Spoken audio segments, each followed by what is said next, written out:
Hola fritos, ¿cómo están? Hoy vamos a hablar del tal de reggaetón.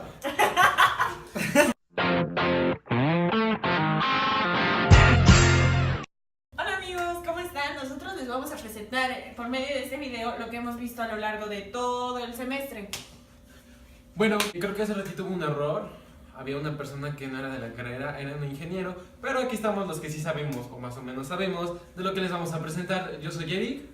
Y Nayeli. Y comenzamos. Bueno, vamos primero a explicar qué significa psicología. Psicología se divide en psique y logía. Psique es alma y logía estudio. Entonces el estudio del alma. El alma, lo primero que vimos del semestre fue que tiene dos cualidades, movimiento y sensación. Los filósofos decían antes que se basaban más fundamentalmente en los cuatro elementos, tales era el agua. Leucipo y Demócrito hablaban sobre la teoría anatomista y Heráclito hablaba sobre el fuego. Después, los estudios de Platón se dividían en tres: en los estudios socráticos, en los diálogos críticos y en los diálogos de madurez. Y ya que estamos hablando de Platón y el alma, Platón decía que había tres tipos de alma, que era racional, irascible y apetitiva. La racional se atribuía a los filósofos, la irascible a los guerreros y la apetitiva al pueblo y a la comunidad en general. También Platón decía que el mundo se dividía en dos, en el mundo de las ideas y en el mundo de lo sensible.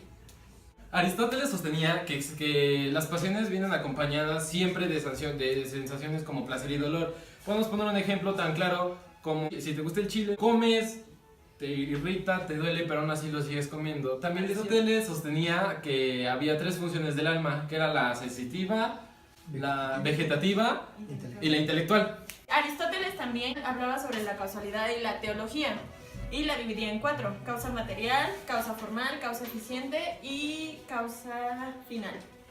La causa material hablaba de lo que estamos hechos. De la segunda, que era la causa formal, y él decía o nos explicaba que esta nos hace ser diferente a todos los demás. La causa eficiente habla sobre de dónde vienes, y eso quiere decir tu origen genético, o sea, tus padres. La causa final decía que era la razón por la cual existes o el motivo por el cual estás viviendo tú.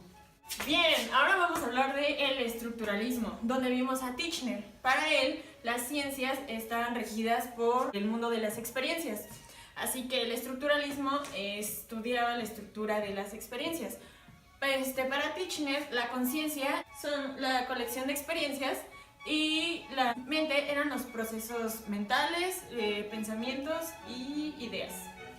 Y del estructuralismo pasamos al funcionalismo. William James nos explicaba que las experiencias se crean a través de las asociaciones y que sin estas no tendríamos una vida real. Es por eso que el funcionalismo estudia qué tan funcionales somos en las experiencias. Y ahora les vamos a empezar a hablar sobre el psicoanálisis. ¿Y el sexo?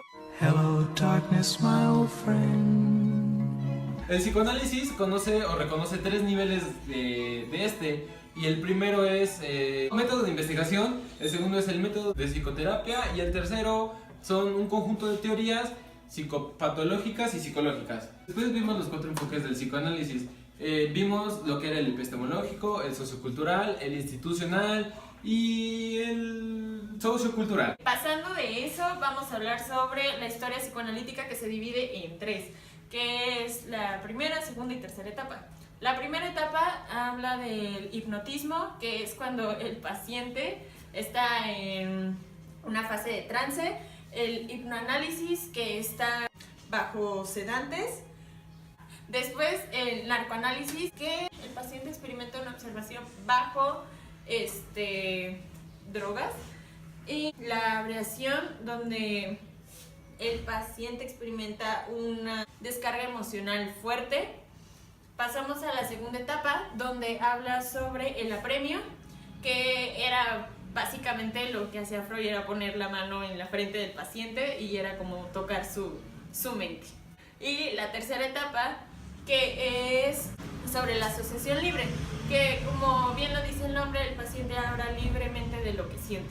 Ya que estamos hablando sobre las terapias y todo eso, algo que creemos importante mencionar es la confrontación, que es un término utilizado ocasionalmente para dar una explicación y una descripción del analista sobre lo que ha observado en el paciente. Ahora de lo que vamos a hablar es sobre la sobreinterpretación, que es sacar o deducir ideas en base a pues, todavía no sucesos explicados exactamente. Ahora vamos a hablar un poco más de Freud. Él habla sobre las pulsiones y sobre lo que era una pulsión parcial. Una pulsión es la satisfacción de las necesidades y con ello mismo obtienes un placer hacia ello. Y una pulsión parcial es cuando la energía solamente se concentra en una parte del cuerpo. Oye, ¿sabes qué? Mira, ¿sabes qué? La neta, te la querías hacer desde hace muchísimo tiempo, pero pues como que no me atrevía. No, ¿sabes qué? Pues ¿qué pasa? Así dímelo, neta, ¿qué pasa? No, ¿sabes qué? ¿Sabes qué? Sí me gustas. Y desde hace muchísimo tiempo, pero no te lo quería decir. Pues me apenaba, ya sabes, ¿no? Ah, no manches, ¿a poco sí? ¿Sabes que tú sabes que eras mi crush?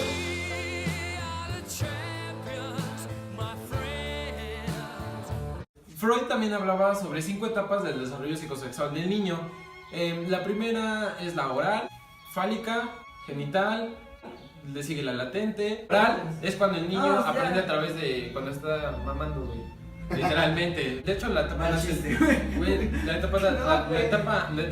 se divide en dos. Masoquista retentivo y sádico expulsivo.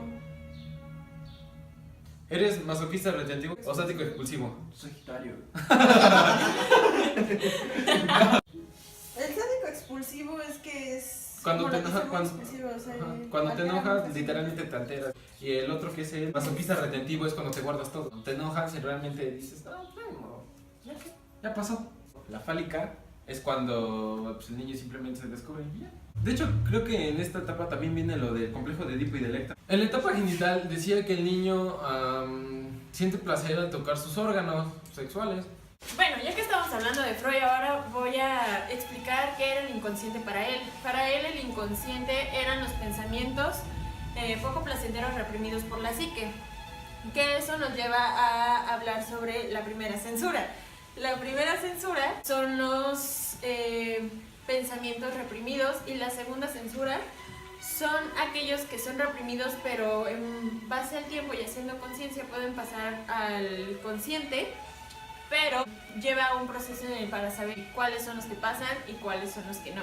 Bueno, de ahí queremos pasar a un tema que probablemente a todos les puede interesar un poco, que es cómo interpretar un sueño, cómo interpretaríamos un sueño. Para esto les vamos a tener conceptos básicos de interpretación de un sueño. Primero viene lo que es un contenido manifiesto, que es cómo tú vas a narrar o todo lo que tú le vas a decir a una persona sobre de qué trató tu sueño. Después sigue el contenido latente. Este es todo lo oculto del sueño. El mismo psicólogo te va a decir todo lo que puede haber detrás de tu sueño o del por qué soñaste eso. Después sigue lo que es el contenido de análisis. En este vamos a tratar de interpretar el sueño conforme a todo lo que nos puedan o lo que le puedan contar al mismo psicólogo. Y por último es la censura, que es cómo se va a deformar todo el sueño en general. Bueno, ahora vamos a hablar sobre los tipos de sueño, que son los de comprensibilidad y los que no tienen comprensibilidad. Los primeros son el contenido manifiesto y latente del sueño, tienen sentido, pero causan una cierta extrañeza en el paciente. Los sueños sin comprensibilidad, pues como bien lo dice el nombre, son incoherentes, no tienen ninguna relación y son disparatados. Antes de pasar a conductismo, les queremos mencionar algo que nos pareció muy importante que decía Jung sobre el ánima, sobre el animus y sobre la sombra y sobre qué podíamos juntar ánima, animus y la sombra. Para empezar quiero decirles que el ánima es todas aquellas características femeninas que puede tener un hombre y animus son todas aquellas características masculinas que puede tener una mujer. La sombra dice que son todos aquellos pensamientos o deseos ocultos que no puedes decir o que no puedes hacer. Es cómo tú te muestras hacia los demás o cómo tú eres con los demás.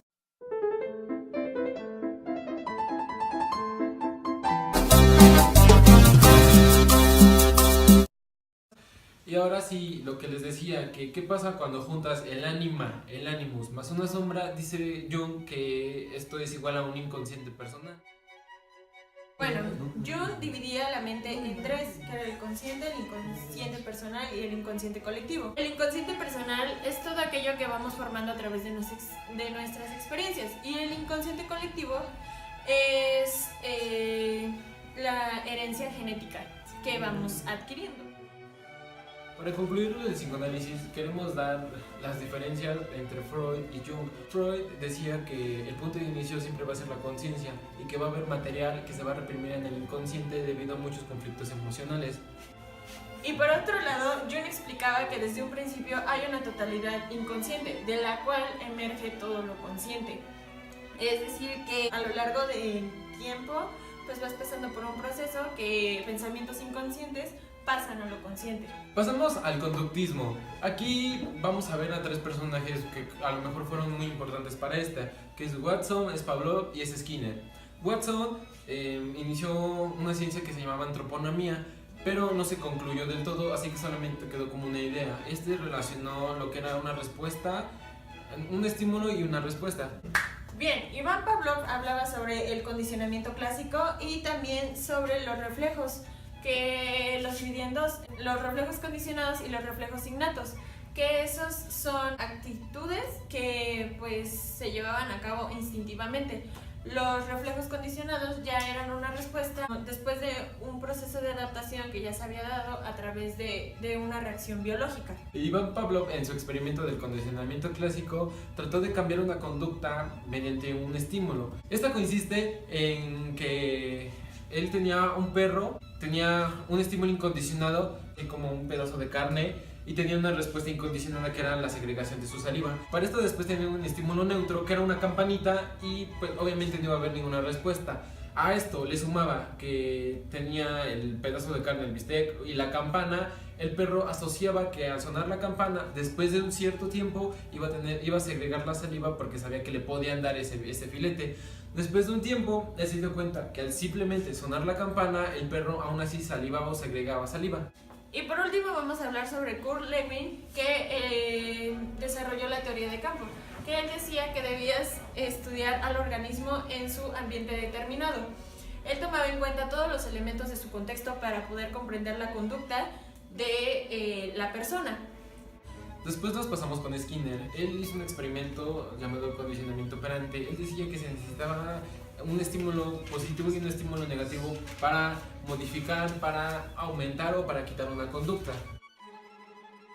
Ahora pasamos a otro tema, que es el humanismo. Ahí vimos varios autores, pero empezaremos con Maslow. Él desarrolló la famosa pirámide de Maslow, que se basaba en las necesidades básicas del ser humano. Las dividió en 4, que son las necesidades fisiológicas, de seguridad, de afiliación, de reconocimiento y de autorrealización. En la de autorrealización después hizo una corrección y dijo que no era autorrealización, sino autoactualización, porque el ser humano siempre se va actualizando y va llegando a un tipo de éxitos y cada vez quiere llegar a más. Pasando al segundo autor, que es Max Fried, que él hablaba sobre el pensamiento general. Aquí se centraba más en el aprendizaje de los niños y decía que tenías que explicar las cosas en base a conocimientos generales. Tenías que enfocarte en cómo era la manera más fácil de que éste aprendiera. En el tercer autor vamos a hablar sobre Kohler, que decía que aprendemos cuando lo vivimos. Él decía que era necesario pasar por esa experiencia para que fuera y tomara un significado pues aprendido para nosotros. Pues bueno, esto ha sido todo. Ya terminamos. Esperamos que nos hayamos explicado de la mejor manera. Tratamos de sintetizar los temas de lo mejor posible y pues aquí está. Adiós, pimpollo que va a aprender de psicología. Voy a empezar a hablarles sobre psicología, todo lo que vimos resumido en esta melodía. El primer tema, claro, fue la ciencia griega, donde en el siglo VII aprovecharon la aritmética. Te diré los precursores, en esta parte de historias y no hubo nada de errores. Bueno, te diré algunos los autores, de los naturalistas, ponte atento porque están Antes que nada te dejar algo muy claro, cada uno difería de la formación del mundo humano. Tal es que estaba formado por agua, Anaxímenes.